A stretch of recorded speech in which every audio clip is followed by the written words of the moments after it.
Pointe-Noire, la capitale économique de la République du Congo, et Tchamba-Nzassi, à la frontière Congo-Angola, ont constitué la seconde étape de la mission de travail des directeurs généraux des douanes de la région Afrique occidentale et centrale, sous la coordination du Dr Guénolé Mbongo Koumou, vice-président du Conseil de l'Organisation mondiale des douanes de cette région. À Pointe-Noire, cette délégation a eu une séance de travail avec le directoire du port autonome de Pointe-Noire, au cours de laquelle une présentation de cet outil stratégique pour le développement du Congo leur a été faite, à travers la projection d'un film documentaire.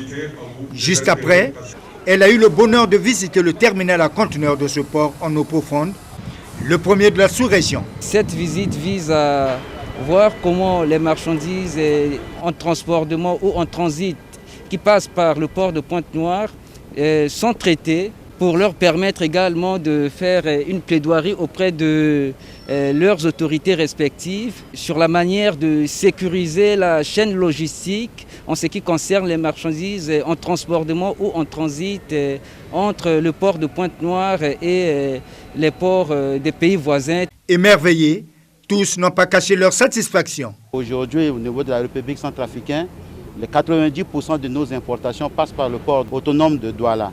Et alors qu'il y a un port qui est plus proche de la République centrafricaine et que vraiment ça doit beaucoup aider la République centrafricaine dans son état d'enclavement. Nous étions vraiment intéressés à pouvoir visiter le port autonome de Pointe-Noire et c'est ce que nous avons fait. Cette visite a été édifiante et nous a permis de voir comment le port de Pointe-Noire gère le transit. Ensuite, cette délégation s'est ébranlée vers la frontière du Congo et de l'Angola, précisément à Tchamba-Nzassi, où a été érigé un imposant complexe douanier. Vous savez, toutes les autorités gouvernementales comptent sur la collaboration entre les administrations pour sécuriser les frontières, pour collecter les recettes. L'idée, c'est de faire en sorte que partout là où il y a des frontières terrestres, qu'on ait ces infrastructures-là.